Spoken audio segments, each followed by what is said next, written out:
You're listening to Behind the Bulldogs, brought to you by Ferris State Athletics. Off the left side, to the end zone! Touchdown, Bulldogs! If I'm even having like a bad day on the course or something, I just look down at it and just feel like thankful that I'm able to be out there. Making sure that we're like where our feet are and we're not thinking about outside distractions.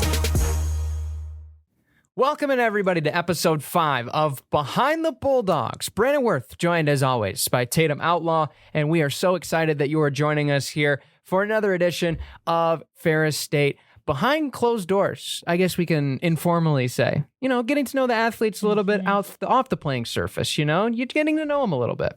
Yeah, I'd have to agree. Another great week of some more great content for you guys and some Bulldog wins. And some wins. Fun stuff to talk about. Oh, yeah. We're going to have so many wins for you, and we'll get into all of those. We'll have an exclusive interview. Great friend, Camden Lee, a guy that does not get enough appreciation for what he does, and to learn more about what happens in the equipment room of Ferris State Athletics, which it is a busy washing machine. I can tell you that right now. It seems like every time I go visit him downstairs, there's a load of wash running all the time. But he has some very fun stories to tell, and we can't wait to bring that to you. We'll get to what's ahead in Ferris State Athletics, but first we'll break down what happened here this past weekend. It was a great homecoming weekend, as Tatum mentioned. A lot of W's, which is great to see. Shout out Jameis Winston if he's watching the show, which he definitely is not. And it started off with you guys on Friday with a win over Wisconsin Parkside, 3-0. So that was a really nice home opener for a win. You got it done in straight sets, and especially to mention Saturday as well against Purdue Northwest, able to sweep. The defense for you guys it feels like it's just been so improved. Obviously, we talk about the offense and how red hot the offense can get, and Tia especially mentioned this in the interview, you guys have worked so much defensively, and it's really showing because a lot of teams have not been able to put together offensive performances against you guys, and that's a big testament to the offseason you guys to put together. Yeah, not to disclose all of our secrets, but we have been putting a lot of effort and practice on our defense, and just if we can take away a couple swings from our opponents, then we feel like we're succeeding. And I think that all the work that we've been doing in practice is showing in games. Obviously, we're just trying to chip away at little things here and there. Obviously, in season, our practices, you're just going to see little differences here and there, but I think it's starting to come into our gameplay. So, yeah, I think it helped us this weekend. Absolutely. So 3-0 win against Parkside, 3-0 win against Purdue Northwest, and another 3-0 win. I guess we can jump right to it. Yesterday, you guys literally got off the bus, had a good night's sleep, and then joined me in the studio, which I appreciate greatly. Yeah. Going to Caledonia, so not as big of a trip, but you guys still get the job done. And it's exciting to see because obviously everybody's going to mention the S word that Tia absolutely despises. The word streak, right? Yeah. Of how many games you guys have rattled off together. But it's just so impressive, the consistency. And I think it really goes with the depth you guys have on this team, where you can rotate players in each and every contest. And that is a huge asset for you guys, especially hoping to play very long into the postseason here later on in November.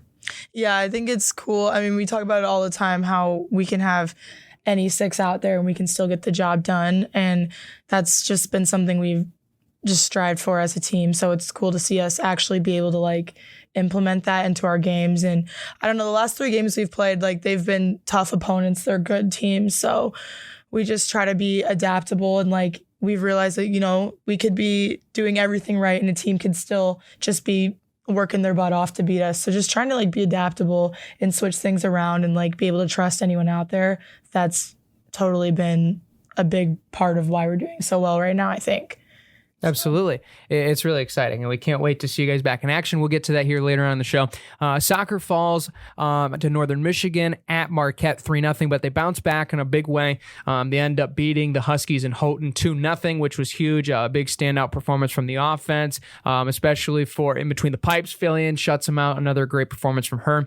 And I think the defense really stepped up. The offense obviously stepped up in game 2, and I think that's just a really nice bounce back win, especially, obviously, you guys made the trip recently. That's a tough trip just to compete, let alone compete at the highest level. So it really goes to show that this team, especially on the road, being road warriors, as we've seen already this year, obviously not the best first game, but they make the adjustments and they bounce back in a big way. I think that's a big confidence booster going home with the win as opposed to the other way around.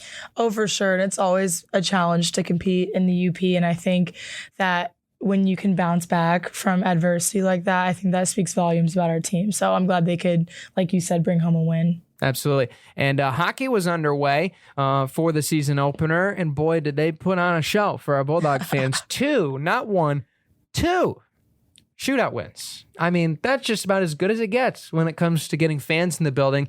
So they win the shootout. It was 3-3 after regulation in night 1, and they win after the second round. And then the second night on Saturday, it was 4-4 going into the shootout, and then we win in round 3. Just a really impressive performance, especially across the board. Noah West, his first game in goal, really impressive work from him. Trevor Tallene earning CCHA Defenseman of the Week honors, especially, which one of 5 Ferris State Conference Players of the Week, which is impressive. Obviously, Olivia getting it for you guys offensively. She had a monster weekend, and especially yesterday on Tuesday. But really impressive performance for hockey. That's been the first home sweep then to open the season in a long time. And you can just tell the energy was in the building. The fans were there. And especially being homecoming, I think it just really brought a different sense of urgency to this team now, especially going to be facing a really good Western Michigan team coming up this week, who's a little bit better than Miami of Ohio. Yeah, I think homecoming was just a great weekend for all of our sports teams to just like feel the love of all of our fans. I know my team, we missed being home. We missed feeling the energy from our gym. And I think it's a great way to start off hockey, you know, feeling the love from their fans, like knowing they've got this loyal fan base to cheer them on. I think it was good to have some wins at home. Yeah, it was really impressive to see a lot of fans going from your game over to hockey and not necessarily vice versa, but many of them, oh yeah, we're going to go to the hockey. Oh wait, there's a volleyball game too. Yeah. Let's go to that too. I think that was really impressive. Our Bulldog fans showed up. You guys did a great job this weekend. It was fantastic, a great environment.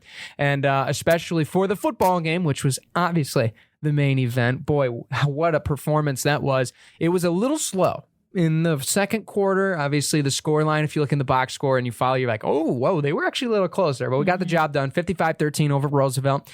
And I think it really just goes to show when you look at the stats, you look at the recap, obviously Trinidad, friend of the show, had a big weekend as well. Cannon Katzer has been an elite weapon for that offense out of the backfield. He's looked unstoppable. The defense doing really well. And especially you see what an impressive pick 6 that was. I can still hear Sandy Golston in my ear giving the, look out, and then you know something big is about to happen. So shout out to Sandy. But just an impressive win, 7th straight win on homecoming here at Ferris State. And things are just going well. It's really since week 1, obviously Pitt State able to beat us. But since then, right now, we're looking like we're going to flip over top of them as they lost earlier. And so vibes are high in that Ferris State locker room right now. Yeah, since that game, it's been all gas, no breaks for the football team. And, you know, Roosevelt's new for the conference, so could have been any kind of game, but I'm glad we took care of it at the end of the day. Absolutely. Trinidad Chambliss, Offensive Player of the Week. Mitch Middleton with the Special Teams Player of the Week honors with all of his great kicking. And I believe he broke a record, American International. I don't know if I remember mentioning this on the show. Most extra points in a game in Ferris State history at American International. 12 of 12. Shout out Mitch. Maybe he has a seat over there on the podcast. Yeah. Maybe. This is your formal invitation, Mitch. You can bring a friend, bring a teammate as well. Maybe we'll see you on the show. Finishing out cross country, of course, I got to mention my team did a great job at Louisville. Hannah Brock getting GLIAC Runner of the Week honors on the women's side, so shout out to Hannah. Really impressive performance, obviously top 10 on each side there in the blue race. I believe the women's were 3rd overall, the men's right there in 10th in the top 10 spot. And then the women are really, they're really firing on all cylinders right now. You can see the depth is really starting to take place. The men's side, there's a little bit bigger of a gap, but it's working. This is the first big meet of the year. So it's going to take some time as one that has really gone through this journey before. And so they're going to improve. They're going to do great. And obviously it's going to be back on the road in Lewis this weekend, which is going to be an amazing meet. I can't wait to see that. But I think especially for cross country, I mean, it's really early season, right? You're still working through everything with competition. You really never find your groove until, you know, the second half of the season, probably fair to say. So there's still some time. Yeah, for sure. So I think the biggest thing, too, to shout out before we get to the interview, how about Cameron Shannon and that women's golf team? How about it? Impressive performances. Gosh. Talk of the town. Literally. I've been hearing all about that. Literally talking about it because of how great it was. I mean, the conditions were not ideal for this team last week, and they really kind of got dealt the cards again here over the last couple of days, and they still were able to get such great golf, and I think that was impressive. Cameron, obviously the medalist, individual top honors as the champion of the Bulldog Invite. The women's team finishes second overall. Obviously, they would have loved first. I know they would have loved first, but of course, who else to dethrone us but that team from Allendale. Curses. We'll get you next time. But really good performances. I mean, you're seeing especially a lot of these younger lower classmen stepping up, looking at Hallie Crozer, looking obviously at Taylor Musselman. They've really put together a good squad, and I think Coach Stark is really going to be excited about what this team has in store. Yeah, speaking of women's golf, I've had some suggestions on who to have on next, so stay tuned. Oh, okay. All Stay right. tuned for some women's golf because we might have them on soon. We can't disclose it. Why would we give away the secret right now? I mean, Something to look forward to. they're just gonna have to wait. So you're gonna have to subscribe. That's what that means. Shameless plug. Only if you subscribe, we'll have them on. All right, we'll be tracking the metrics. We'll be seeing who's subscribing. So, all right, we've stalled long enough. You've been waiting for Cam. Here he is. He's about to walk in the room. So let's send you the interview room here with Camden Lee of Ferris State Equipment. Now joining us here in studio, we have a special guest stopping by. It's our friend over the equipment room. It's Camden Lee. Cam, welcome to the show. Hey, thank you, guys. It's so good to have you on. And many people don't know who Camden Lee is. One, because he's in the basement of the facility, and it's unfortunate that you don't get to see him. But really, what is it that you do here at Ferris State, and how are you involved with the athletes? Yeah. So I do equipment operations. So I kind of help out with 4 sports: football, volleyball, soccer, and softball. And mainly for softball, volleyball, and soccer, I do all their daily operational stuff in terms of making sure all their uniforms are ready for them at their lockers on game days, make sure that their practice loops, game loops, all their stuff for practice is clean, ready for them. And kind of just assist in daily operations in those sports. And in football, I'm like the head honcho, kind of just running around, make sure guys, getting them fitted for practice, games, all the behind the scenes stuff that goes on game days and practice. I kind of am the guy that makes that happen. For sure. And you are the guy that everybody goes to when something is ripped, broken, or just completely shattered, right? Yes. Yeah. What are some of the craziest things that you've had to fix during a game? Let's start there. During a game. Oh yeah. So basically, this was actually my first game here last year. Our first home game. One of our receivers, C.J. Jefferson, he was made a play and out of bounds and got tackled, and a dude just kind of got his arm stuck in the undergarment of his jersey and ripped it all the way down the jersey. So I was like, well, I got to find a quick fix for this. So obviously I didn't have a sewing machine right there on the field. So Now you're going to bring one. yeah, right. So basically, quick fix there. I just had to find an alternate number for him to wear that would coordinate with the offense and nobody was wearing. And that's how I solved that issue in my first game here. First game, just throwing you right to the wolves. Yeah. The worst case right out of the gate. So It definitely broke a sweat for me. Oh, I believe that. And you're coming from Lynchburg, Virginia. You went from Liberty University in your undergrad. Just talk about that experience. And the big question now that everybody's probably thinking, how do you go from a town in Virginia to the middle of West Central Michigan? Yeah. So in undergrad, I went to Liberty University for undergrad. I got my bachelor's in sport administration there, and I was an equipment manager for all 4 years there, serving their football program in ways that I serve Ferris football now. In terms of why I'm here at Ferris is, well, obviously I graduated from Liberty, and I was 2 weeks out of college, and I was like, man, I got to land somewhere. So I was applying places day in, day out, see where I'd land. And then Brian Rock called me on the phone and was like, hey, we got your application. We'd love to talk more with you, talk with them. And I was like, this is a great opportunity here at Ferris. And even though it's the middle of nowhere, home is where the heart is. And I was like, I'm ready to go somewhere new and get my professional career started. And so that's kind of what brought me here. And I was very excited to kind of jump the gun on that. Home is where the heart is. What a great quote. Yeah. That should be on a throw pillow or It something. should be. You think, right? Yeah. Yeah. Totally should be. So it seems like outside of, doing the equipment stuff, which consists of a lot of things, but mainly like making sure every team kind of has what they need for each game, what are some of the other hats that you wear besides just, what we see with our laundry and our jerseys and all of that? Well, in terms of stain treat and all that stuff, making sure that everything's spanky for our athletes to look, fresh as they can on game days. So that's kind of, outside of that, it's just coordinating with coaches, make sure that they got what they need for practice, for games. And that's, anywhere that I can get involved, I try to get involved because I am a graduate assistant still. So I kind of understand my role, and wherever I need to help, I'm hands in for that. Absolutely. GAs, rise up. That's right. We're a good group.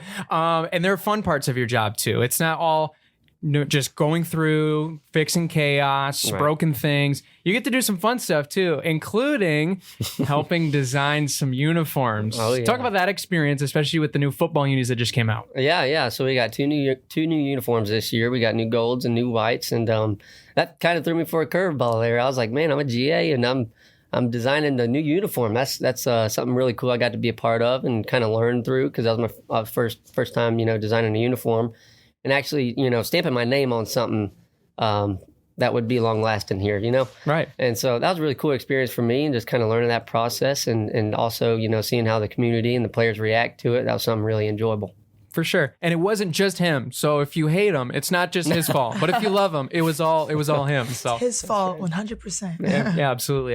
But when it comes to, the day to day, obviously being in equipment, you're going to different practices, right? Mm-hmm. Obviously, you're going to be very involved with football when it comes to all the equipment that has to be brought out to the field, top taggered every day for practice. But what's the day of the life kind of for you, from when you wake up to where you go to bed at night? What's in between? Yeah. So kind of with all of our sports, with the 4 sport programs that I kind of help out with, they all have different practice times. And so that's kind of something that I got to coordinate, and, getting laundry turned back around for them. So I'll come in the facility early in the morning around 6:30, 7 a.m. and get started right away with volleyball, because they practice late at night. So it just kind of works out. That's one of the things I tackle in the morning when I get here. Sorry about that. It's all Tatum's fault. All good Tatum. But so I get that turned back for them by the evening, and then around 11 we hit the field running with football. And after football practice, I come back in the facility, and by that time, you got to get football rolling, right? And they got lifts and stuff. So get football rolling, and then around 4:30 soccer goes out and practices. So it's just kind of a cycle that just keeps turning over, and just make sure that laundry is flipped over, and after practice and outside of practice, and prepping for the game week, obviously, towards the weekend. So that's day to day pretty much. Yeah, it seems like your days are pretty jam-packed. I personally couldn't do it, but what are some challenges you face with balancing all of the teams and making sure you're getting everything that they need? Yeah. So I think obviously as an equipment manager, you gotta be clear with your communication, and be on point with all the coaches. I think that's where it starts. If you're clear with your communication with all the coaches, and you know what they need and when they need it, and you have shout out to my wonderful crew of employees that I oversee. So that's Gage, IMA, Leela, Paris, and Braxton. Big shout out. Yeah, big shout out to them. They are kind of the my little worker bees. Yeah. And so they kind of help me out big time. So communicating with them what the coaches need and when they need it, and how it needs to be done. That's kind of how I avoid those kind of struggles that may come with the communication of tying things together with what coach needed. That makes sense. Yeah, for sure. What's the hardest and toughest part of your job? Oh, man. Most people would think that traveling is probably the hardest part of my job, but I thoroughly enjoy traveling. So when we're on the road, I love it. I think hardest right now is just finding the balance between school and work. Equipment is a time demanding job. If you're not in it for the grind, then you can't be in equipment. But toughest is probably finding that balance. And so I also think relationally, just fostering relationships with each other is something that kind of comes naturally when you spend so much time with each other. So leadership wise, when I'm leading my crew, making sure that they are loved and cared for and appreciated. That can be a struggle at times when I got so much going on, communicating with other coaches. So that at times can be a problem.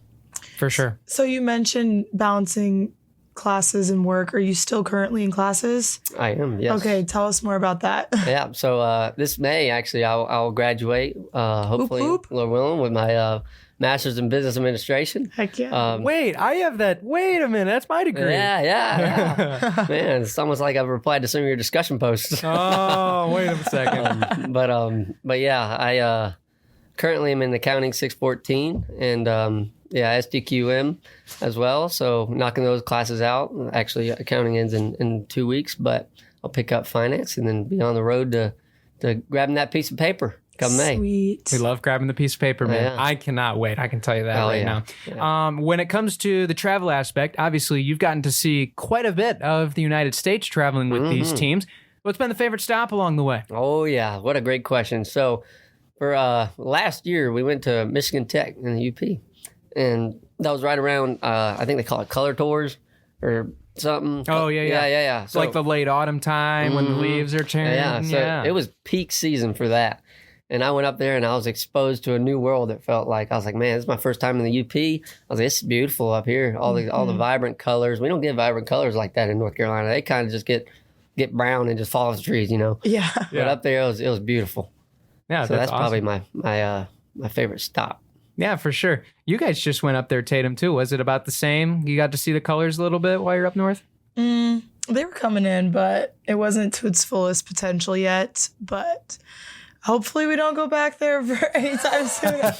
We play them next to home, but I mean, as much as I love the UP, I don't love the drive. You would like to go there, but not with the thought and stress of No. playing a volleyball game. That's totally understandable. It is very pretty up there, though. Yeah. For sure. When it comes to the travel aspect of it, obviously you get to the place, but a lot of the times as equipment, you have to sacrifice the luxury of the fun travel for the grind of travel. Oh, yeah. How do you get through a bus ride to, let's say, Hickory, North Carolina, to go that far, or even to, Pittsburgh State early this week one? How'd you get through that? Yeah, so I luckily I find joy on the road. So when I hit the road, it's kind of an opportunity for me to gain my peace back. With the week being so hectic with all my sports. If I'm hitting the road with football, like for Pitt State, like I was like, man, this is a time where I can just sit in silence a little bit. So you not really be. love traveling. I do, yeah, Sounds like it. Because like it's a time where I don't have to be bombarded with athletes, and them reaching out to me, Cam this, Cam that, which I love aiding to them, but it's like I need, driving wise, it's a time for me to kind of get my mojo back, get my peace back, and just kind of get where I'm going. A nice reset. Yeah, good reset. Yeah, for sure. And when it comes to the relationship portion you mentioned with the athletes, what is it about the relationships that you like the most, especially with your job? Because you're with, obviously, 4 different sports, but you're with them practice, game days, the whole 9. Like, what's the best part of that? Yeah, I think, honestly, like, the best part of it is watching them grow. I think that, like, the relationships I foster with our student athletes, watching them come in as a freshman and then leave as a senior, even though I've only been here 2 years, I've seen these guys develop into young men and women, these guys and girls, into young men and women that, are going to change the world when they get out of here. And, they got skills to be great in their fields of expertise that they're pursuing. So I think just fostering that relationship with them has been a blessing. Absolutely. Cam, thank you so much for joining us. Last question, the big one. You ready? Mm-hmm. I'm ready. You know exactly what's coming. What's your favorite thing about being a Ferris State Bulldog? Oh, yeah. Favorite thing about being a Ferris State Bulldog is the grind. I think that here at Ferris we do a good job of ferrising forward, and ferrising forward means going through the grind. Going through embracing the suck. That's what I called it at Liberty. You embrace the suck and you just keep pushing. And here we have a great determination to kind of embrace adversity. With how we run things and just kind of get through going with a good perspective on life and how we impact each other. Absolutely. Have to agree. It's a great answer. I like the phrase that you used. I'm sure some people might cringe, but it is a very tough thing. And, you have opportunities here at Ferris State that many other schools, I mean, sure, Liberty probably was the same way where, you had opportunity that not a lot of other students can in other universities. Right. Yeah. Right. So it's super cool. Well, Cam, thank you so much for joining us. Oh, Big yeah. thanks. And hopefully we'll see you here out on the road, but get a little break here at home for a couple games too. Oh, yeah. Thank you for having me. Thank you. All righty. Big thanks to Cam for stopping by the show. That was great. I really enjoyed that. I've been a friend with Cam. Obviously, we've been in the program for a while in the NBA program, but he's a guy that we mentioned at the beginning of the show. Doesn't get as much appreciation for what he does. Totally. He's just he's just Iron Man at this point, just going through the grind, fixing everything and helping everybody out along the way. Yeah, no, I totally agree. And I hate how he's just hidden in the basement. I mean, he's like a little magician down there. Like you see him for a second popping in and out, but like everyone's needs are getting taken care of and he does it. It looks so effortlessly. Like it's just easy to him. So big appreciation to him. For sure. If you see Cam, go up, say, hey, we saw you in the podcast. You're so cool. And I think that will make his day. Finishing out the Ferris State Sports Slate before you go, what's on deck for Ferris State Athletics? We got a lot of things for you. Starting on Friday the 11th, women's volleyball. You guys are home against Saginaw Valley State, the Cardinals. That's a 6 o'clock first serve. And ice hockey will not be at home, but they will be at Lawson Ice Arena in Kalamazoo to face the Broncos of Western Michigan. That's going to be a fun game, but don't worry. They'll be back on Saturday at home to face the same team in the Broncos. It's a 7:07 puck drop. And before that, you can go over to over to Bulldog Arena where you will face Lake Superior, say at 3 o'clock. So that'll be before, and you'll have some time for hockey. Football will be on the road for the first time in a little bit. They're going to be going down to Detroit to face the Warriors of Wayne State. And as well, women's and men's cross country that weekend. They will be over at Lewis University just outside of Chicago for the biggest Division II cross country meet of the year. It is a loaded field. One of my favorite races, not one of my favorite courses, probably my favorite race because it's everybody in Elite D2 is going to be running that day, and it's a fast course, so that's going to be fun. And I believe there's also a live stream that is going to be put up there, so you can watch it on the Stride Report, I believe, so shout out. And then women's soccer at Purdue Northwest, that is a noon kickoff there from Hammond, Indiana, so good luck to women's soccer, who will be playing on Sunday. And then men's golf will be at the Doc Sprague Invite on Monday and Tuesday.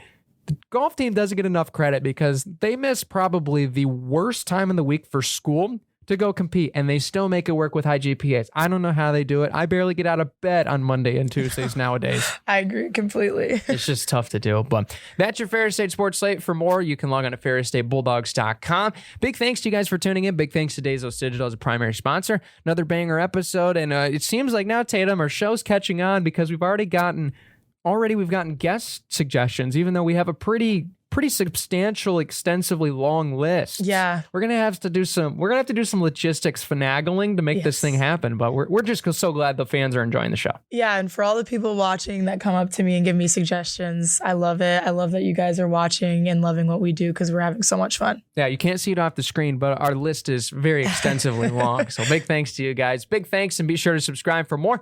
Until next time, this has been Behind the Bulldogs. We'll see you later, everybody. Bye.